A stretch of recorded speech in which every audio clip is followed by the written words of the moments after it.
Welcome to Bedtime Sleepy Stories Herb. Tonight's tale is gentle, earthy, and just a little grimy. We're traveling back to a world where soap was rare, water was cold, and the idea of being clean meant something entirely different than it does today. In this quiet, immersive historical journey, we'll explore what medieval people used instead of soap, from ashes and herbs to rainwater barrels and river stones. This isn't a story of royal baths or perfumed courtiers. It's the story of the shepherd's daughter who scrubbed with mint and sand, of the washerwoman pounding linens with wooden paddles beside a slow-moving stream, of smoke-soaked tunics and lye leached from yesterday's fire. So wherever you are, on the edge of sleep, winding down your day, or just in need of something soft and slow, settle in. Sparkles, don't forget to like, comment where you're watching from, and subscribe for more whispered walks through forgotten times. The fire is lit. The water is cold. And the past is waiting for you. The morning smells of ash and rain. You wake before the sun. Not because you want to, but because that's the way of things. The hearth has long since gone cold. Your blanket, made from wool that still carries the breath of the sheep, is damp at the corners. A draft hums under the door, and the thatch above your bed whispers with the gentle drip of last night's rain. Outside, the village sleeps. Inside, your first task is to relight the fire. You cradle the tinder box like a newborn, coaxing spark to straw to flame, until the ash-stained coals catch once more and glow like old memories. You don't wash right away. No one does. It's not the kind of world where you throw water around like a lord's servant. Instead, you tend to the smoke. You hold your tunic above the hearth to warm it, letting the fabric soak in the scent of alder and last week's bread. This is one kind of cleanliness, a smoky sort. A masking sort. One that says, I live close to the earth, and I've made peace with it. When you do clean, it's not with soap, not the kind you might imagine. That's for the wealthy. For monks with time to render fat into lye and boil it with bay laurel or lavender. For the abbess who keeps her fingers clean with white cloth and rosewater. Here in the cottage you have ash. You mix it with water, stir it with your fingers until the liquid grows cloudy. It feels gritty, like river silt. But it works, sort of. It strips away the oil and clings to the grime. You rub your hands with it after mucking out the chicken pen, then rinse with water from a barrel that's caught the night sky in its surface. And when there's time, when the sun is warm, and your bones are less tired, you walk to the stream. There, beside the cattails and half-submerged stones, you'll scrub with sand and mint leaves, if they're in season. The cold water bites your wrists, but it's clean in a way your cottage never is. You don't call it bathing. You call it enough. Laundry, lye, and the art of beating dirt with wood. There is no soap on laundry day. Not unless you're washing linens for a noble household. Not unless you're one of the lucky few who can spare fat and time to make the caustic, eye-burning brick known to some as soapstone. For most, the process of getting fabric clean, truly clean, is part tradition, part ritual, and part blunt force labor. It begins with wood ash. The finest, white ash sifted from the hearth and kept dry through the damp seasons. You pack it into a cloth, tie it tight, and place it at the bottom of a large tub. Over time, you pour hot water over the bundle and let it seep through. The result? Lye water, slippery, biting, sharp-smelling. Dangerous to drink. Dangerous to the skin, too, if left too long. But it's what you have. And so it must do.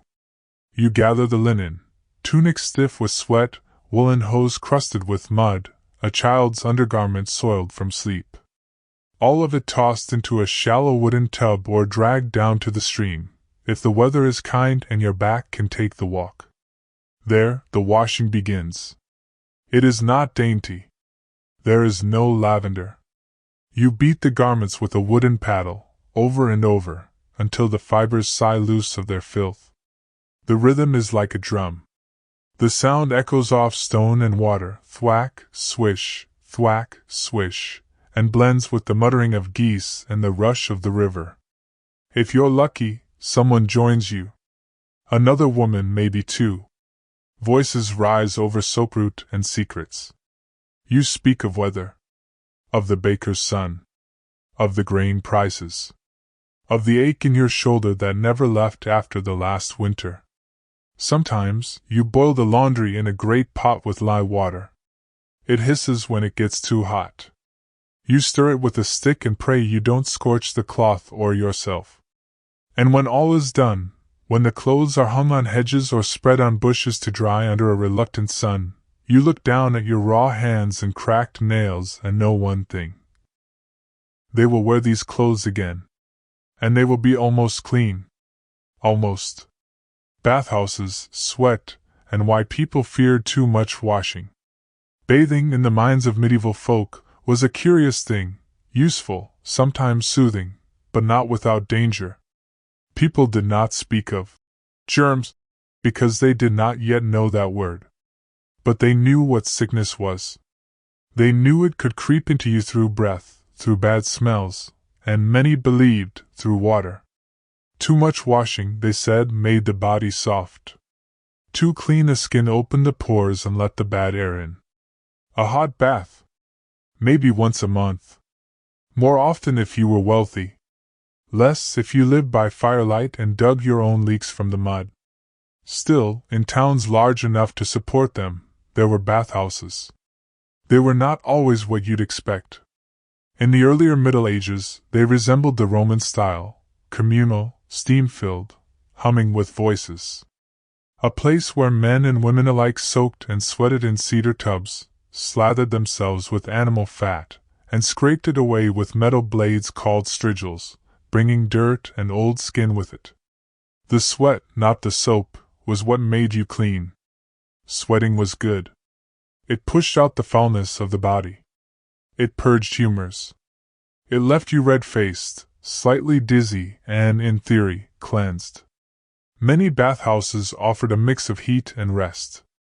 Hot stones wrapped in cloth warmed the air.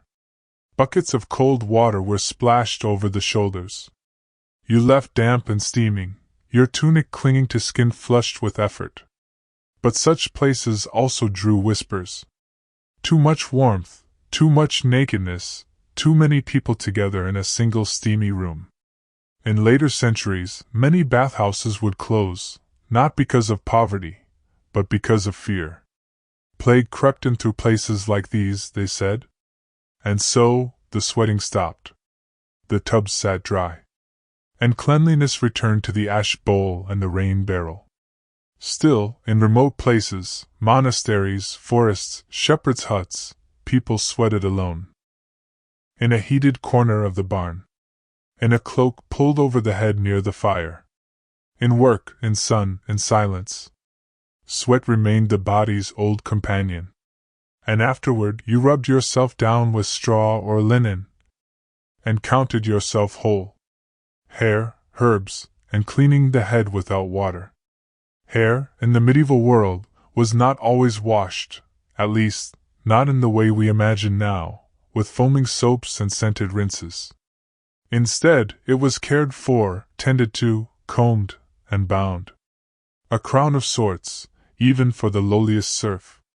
To let it fall into disorder was more than untidiness.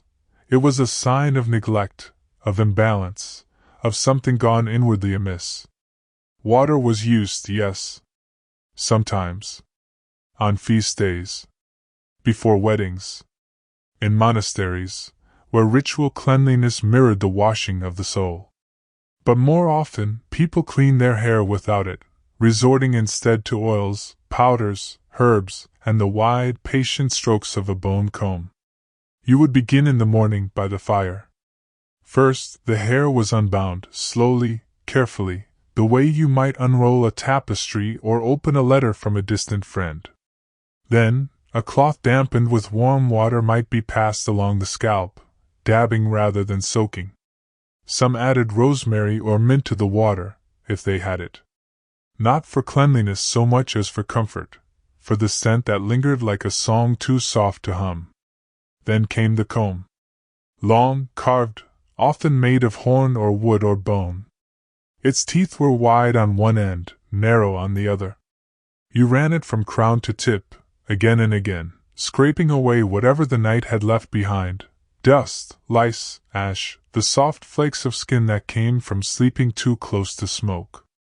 Women, especially, tended one another's hair. It was an act of intimacy, almost of worship. Mothers combed daughters. Wives combed their husbands when the house was quiet. Older sisters braided hair with practiced fingers while telling stories of saints, of beasts in the forest, of dreams that had returned with the full moon. And when they could, they powdered the scalp with crushed lavender or dried sage. Some used stale flour. Others chalk or clay. These absorbed oil, gave the illusion of cleanliness, and made the combing easier, gentler, softer. So it was that hair remained noble, even in poverty. Not washed, perhaps, but watched over. The head, after all, was where thought lived. And anything sacred deserved to be kept in order. Hands, faces, and the ritual of morning rinsing. Every morning, before the chores began in full, there was a moment for the face and the hands. Not a moment of luxury, not indulgence, just a quiet habit, passed down like a prayer. In the chill of a dawnlit cottage, before the chickens were fed or the bread stirred to life, people stepped outside to fetch the day's first rinse from the rain barrel, the stream, or the well. The water was cold. Always cold. Sharp enough to wake the bones. But it was clean, or clean enough, and it served a purpose beyond washing away the grime of dreams. It marked the shift from night to day, from stillness to motion. You cupped your hands, rough with yesterday's wood and earth, and let the water pool into your palms before lifting it to your face. No soap. No fragrance. Just water and ritual. For the face, a cloth, linen if you were lucky, burlap if not. Dipped in water, wrung out, and dabbed across the brow, the eyes, the cheeks. Some added a sprig of herb to the bowl, thyme, if you had it, or a few bruised mint leaves left drying on the sill. It didn't make you clean, exactly, but it gave the water a sweetness. A memory. Hands were trickier. Always busy. Always stained. From chopping onions, from hauling buckets, from smoothing wrinkles in homespun sheets. They bore the past in every callus and crack. Soap was rare, and not wasted on hands.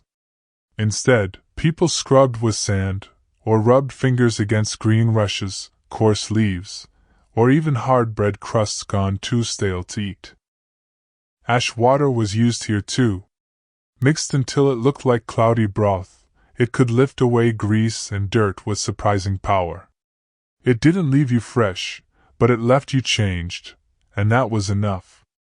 And so, the rinsing went on. Daily. Quietly. Not to purify, but to begin again. Because even without soap, there was something holy in the act of washing your face in cold water at sunrise, while the village creaked awake and the birds told the trees that morning had come again. Cleaning clothes with urine and other forgotten alchemy. If there was one truth medieval folk understood deeply, it was this: waste has use. And nothing proved that more than the humble, unassuming chamber pot.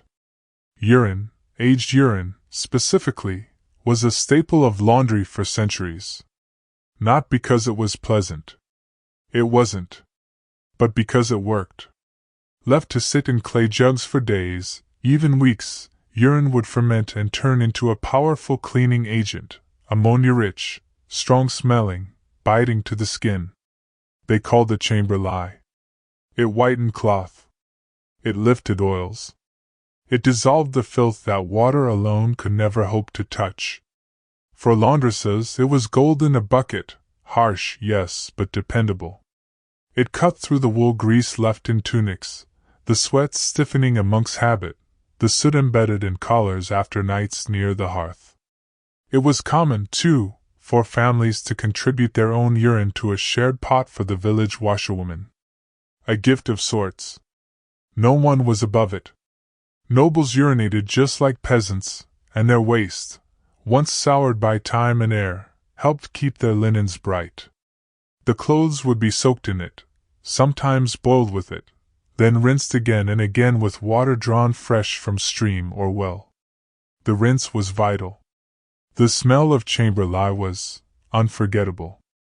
And while no one expected clothes to smell like roses, there were limits to what even medieval noses could abide. But it wasn't just laundry. Urine cleaned floors. Polished leather. In some trades, it softened hides and set dyes. Barrels of it stood quietly in the corners of tanneries and dye works, waiting for their turn to serve. In a world without bleach or detergent, it was simply one more part of the daily alchemy, transforming what was discarded into something useful again. There was no shame in it. Only a shrug, a clothespin, and the understanding that cleanliness didn't always smell clean. Not yet. But it would do. Sacred cleanliness. How monks and nuns practiced purity without soap. To live in a monastery was to live by rhythm. The bell marked your hours, not hunger or light. The rule of Saint Benedict shaped your days, not the weather or the whims of neighbors. Cleanliness, in such a place, was not vanity. It was devotion. It was discipline. It was a mirror of the inner soul, made visible in the state of your hands, your robes, your cell.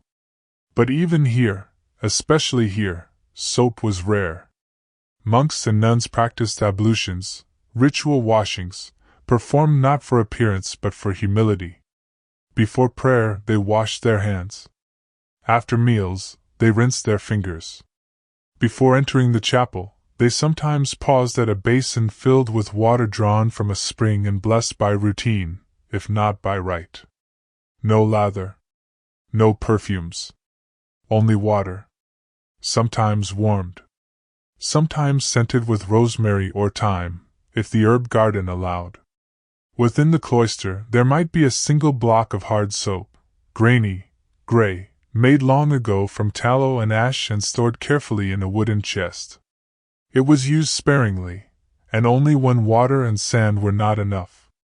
A monk assigned to the infirmary might be allowed more of it, to wash the sick or to prepare a body for burial. Hair was rarely shorn for cleanliness, but it did help.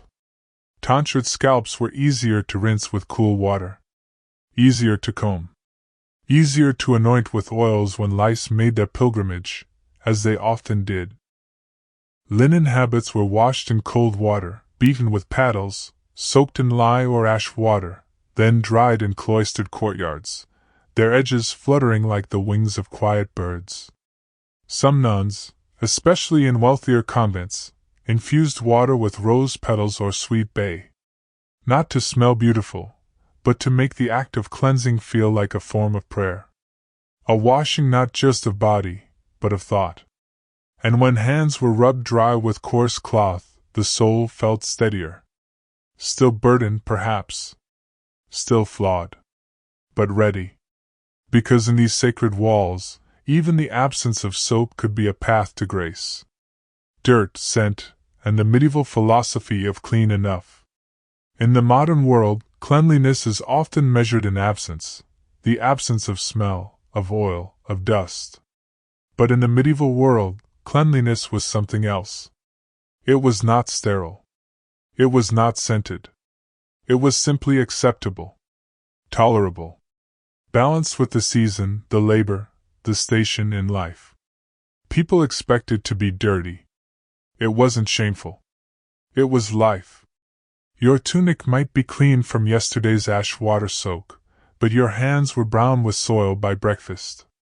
Your boots never lost their crust of last week's walk through the pig yard. And your hair, though brushed and braided, carried the scent of the fire pit and 1,000 small labors. But this was not considered unclean. Not really. Cleanliness was more about boundaries, keeping the sacred separate from the profane. Washing before Mass. changing into fresher clothes before a wedding, removing your cap before approaching a noble. It was an act of respect, not a pursuit of sterility. The wealthy used scent as their marker. They carried pomanders, little orbs of silver or ivory filled with cloves, cinnamon, or crushed rose petals. They dabbed their wrists with herbal tinctures, perfumed their gloves with musk, tucked dried lavender into the folds of their garments. These scents did not erase the body. They cloaked it, softened it, suggested refinement. The poor had fewer options, but they understood scent too. They hung dried herbs near the hearth, sweet rushes, mugwort, thyme, to scent the air. They chewed fennel or parsley after strong meals. They rubbed rosemary on their hands not only to clean, but to mask what lingered from work. No one expected to smell like rainwater or lilacs. But you were not to reek. You were not to offend. There was a balance, a visible effort, not perfection. You bathed when you could, you scrubbed what showed, you wore linen beneath wool to catch the sweat. And if your scent lingered of smoke and soil, then so did your neighbors.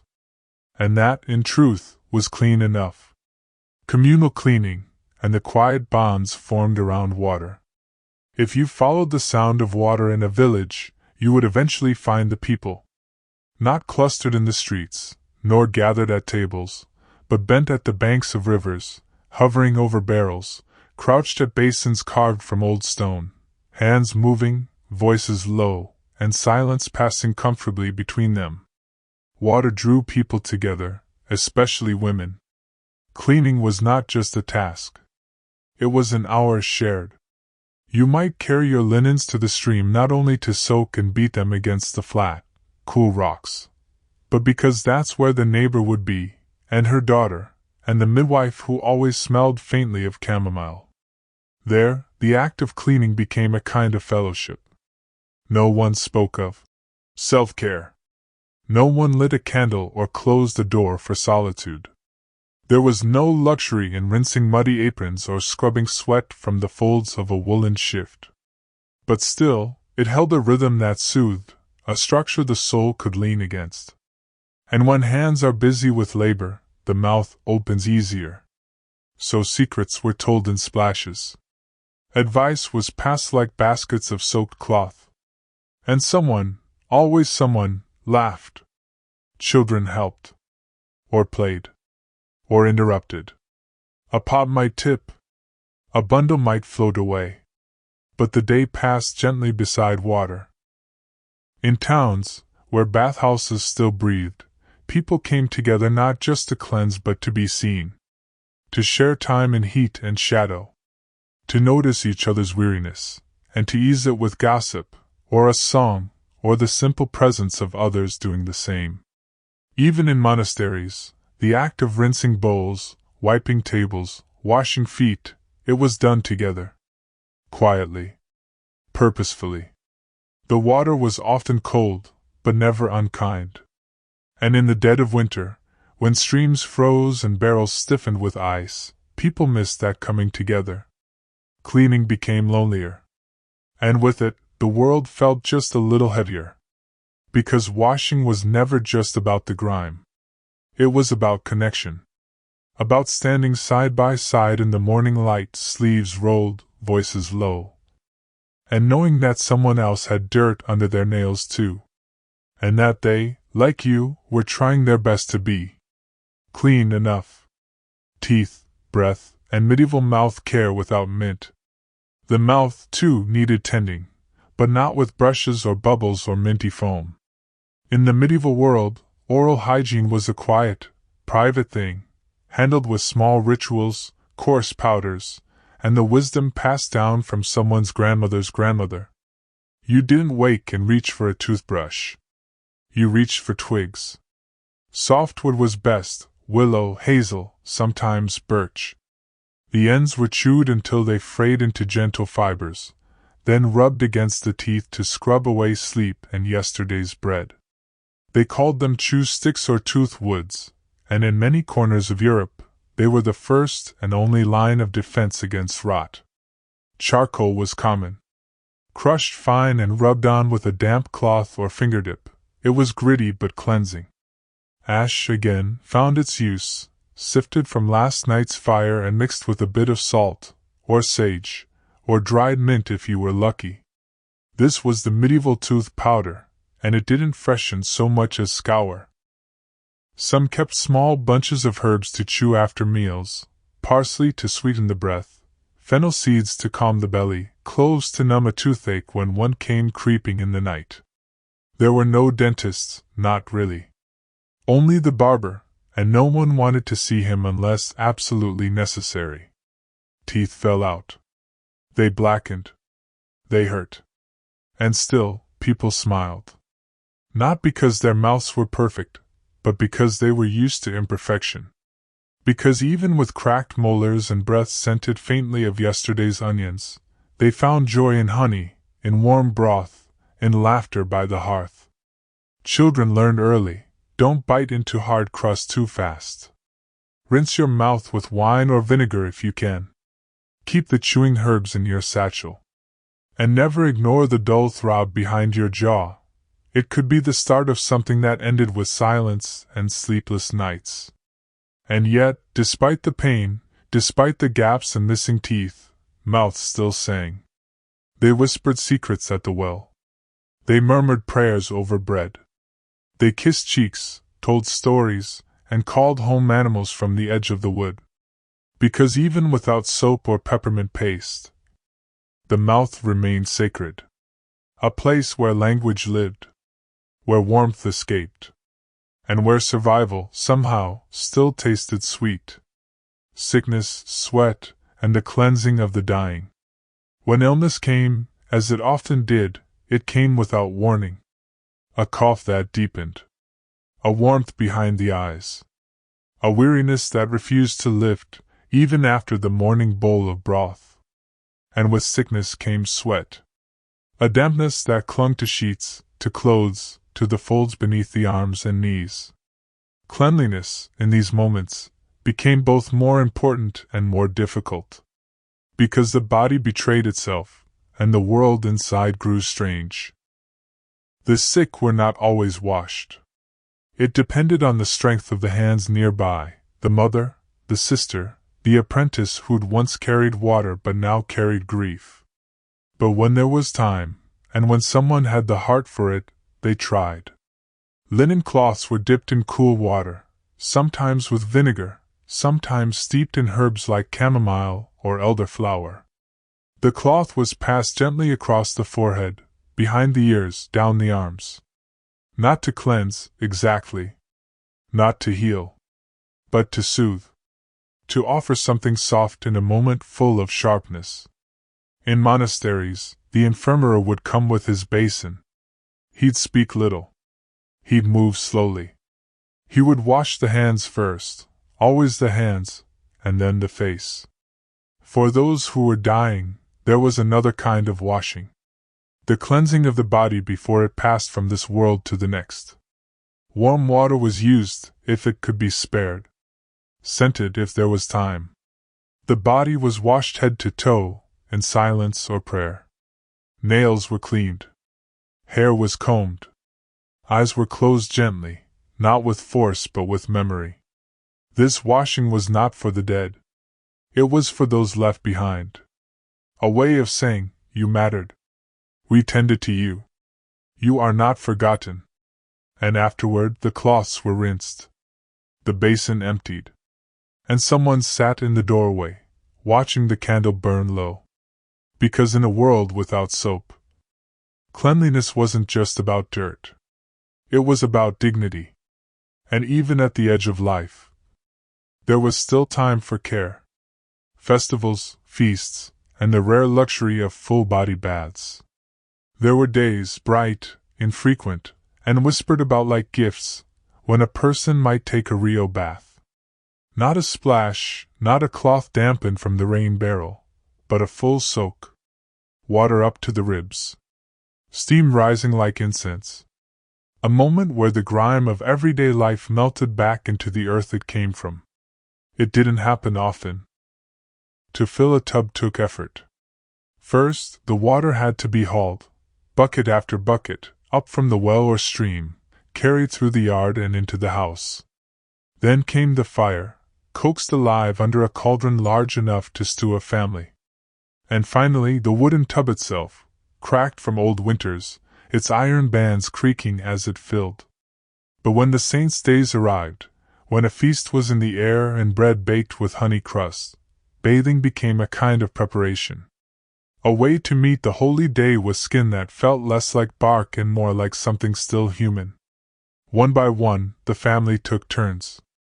The eldest first, the youngest last. And by the end, the water was less bath and more soup. But no one complained. Sometimes, herbs were tossed into the tub, if they could be spared. Bay leaves, lavender, crushed rosemary. Not for cleanliness, but for joy. A little luxury, afloat on the steam. A scent that reminded the bather that their body, tired and bent, still belonged to them. In noble houses, bathing was grander. The water poured by servants. The room lined with cloth. The soap, if present, perfumed and carved with seals. But even then, it wasn't done daily. Or weekly. Or sometimes even monthly. Because everyone, from plowman to prince, understood the truth. Washing like this took time. And time was costly. Still, after the bath, when the skin steamed, when the hair lay wet and heavy down the back, when fresh linen clung cool to the belly, something shifted. The body felt not just cleaner, but possible. As if, for one brief evening, the burden of labor, sweat, and soil had been set aside, and underneath it all, you were still someone worth washing. The role of nature, leaves, clay, sand, and rain. When soap was scarce, and it almost always was, people turned to the land. Not in desperation, but in trust. Because the earth had long been cleaner than the hands that worked it. Leaves, clay, sand, and rain, all were part of the medieval hygiene kit, though no one would have called it that. They were simply there, and so they were used. Soft, slightly fuzzy leaves, like mullein, were prized for wiping. Not just for the body, but for pots, for tools, for the smoothing away of small messes. They were gentle, abundant, disposable. Afterward, they returned to the soil without protest. Clay was more than a building material. The fine, silted earth found near river banks could be mixed with water to make a poultice, not only for wounds, but for washing.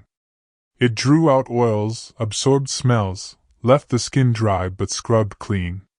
Clay was rubbed into hair, too, where water was too cold or rare to rinse away grease. Sand was everywhere, and sand was useful. To scour pots. To scrub rough skin. To clean feet after a day in muddy fields. It was poured into wooden basins and worked into calloused heels, under dirty nails, between fingers that had shaped dough and stacked firewood. And then there was the rain. Rain did not need to be carried. It came when it came, and people caught it in buckets, in barrels, in the folds of their clothing if they were lucky. In summer, when the days were warm and the skies generous, some even stood in it. A slow soaking, face turned skyward, arms spread like branches. Not for ritual. Not for ceremony. Just for the joy of feeling clean. There are stories, half remembered, of forest women who bathed in rain-filled hollows. Of shepherds who washed their hands in morning dew. Of washerwomen who scooped handfuls of snow to cleanse a stain when water would not flow. Because even without soap, nature offered its own answers. Simple. Honest. A little rough at times. But always enough. Childhood, aging, and the lifelong shifts in cleanliness. The way a body was clean changed as it aged, gently, almost invisibly, shifting with the seasons of life. From the first moments in the cradle to the final days in bed, cleanliness was less about habit and more about care, what could be done, and what was needed, and who would do it. A newborn, wrapped in swaddling cloth, was not bathed often. Instead, it was wiped.